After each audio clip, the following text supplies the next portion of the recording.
Hello, in this video I want to show you how to take full page screenshot with OPPO Pad Air. And to do this we'll need to open any app that allows us to scroll down. In this case let's go for the settings. Now make sure you're on top of the page and then click on the combination for the screenshot, which is the power key right here and volume down key right here. Hold these two buttons for at least 1 second. This should make the screenshot. It's a bit tricky, like this.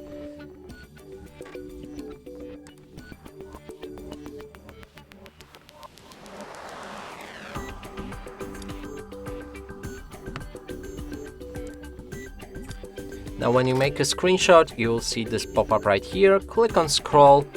Then it should begin scrolling down entire page. In the settings there's two different pages, so it won't actually scroll down, I think, but in most of the cases it should begin scrolling down the page.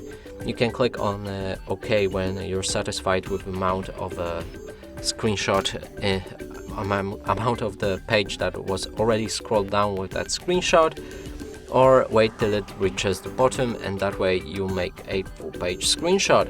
And that's it for this video. Hope you like it. Please consider subscribing to our channel, leave a like and a comment below.